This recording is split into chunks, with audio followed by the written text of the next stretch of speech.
Oi pessoal, boa tarde. Hoje eu queria falar um pouco sobre o tema que aparece muito no consultório, né? É bem recorrente essa questão do intestino do meu bebê.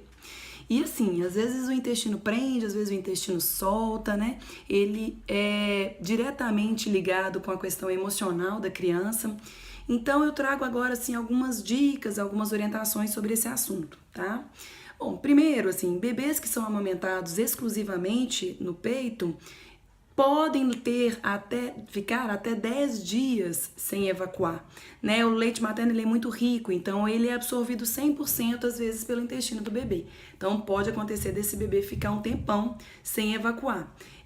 O que a gente pode observar, às vezes também, é que quando inicia a introdução alimentar, as mães às vezes observam que o filho tem, ou a filha, né, tem uma modificação nesse intestino. Às vezes também prende mais o intestino, ou algumas crianças até soltam. O que é importante nessa fase, é comum isso acontecer, tá? O movimento que o intestino faz para passar aquele alimento altera, e isso pode fazer com que a criança tenha um intestino um pouco mais retido.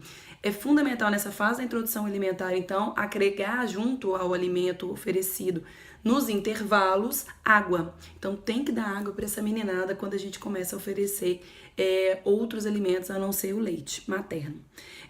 Além da água, é importante também a fibra, né? A fibra por si só, ela auxilia no bolo fecal, né? Então a gente tem que estar oferecendo para essa criança uma dieta com alimentos mais integrais, né? Com mais fruta, verdura. E há na criança um pouquinho maior, os piquititos, não bebezinhos, há ainda algumas crianças que têm um ciclo vicioso. Isso é muito comum na infância, né? O menino, quando ele começa a perceber que tem dificuldade de evacuar, o que é isso, né? Ir ao banheiro e defecar, ele prende à vontade, né? Ele prende o intestino. E cada vez mais que ele prende, mais difícil fica dele evacuar. E aí, porque com as fezes retidas no intestino, ela resseca mais, porque vai absorvendo água. E aí fica mais difícil dele evacuar. Uma dica que eu dou é: oriente a família, né? Converse com a família, vê quem que, né, assim, se acontece na sua casa, converse com essa criança, dê sempre o reforço positivo e nunca trave, né, ou não estimule a criança quando ela tem vontade de ir no banheiro, tá? Assim que ele tiver essa vontade, leve-a no banheiro para evacuar, tá? Se a criança não apresenta essa vontade em evacuar, estabeleça rotina. Uma dica muito legal que eu dou é assim: ao levantar, ao acordar, coloca essa criança no banheiro ou no piniquinho. É importante que a perninha esteja flexionada, tá?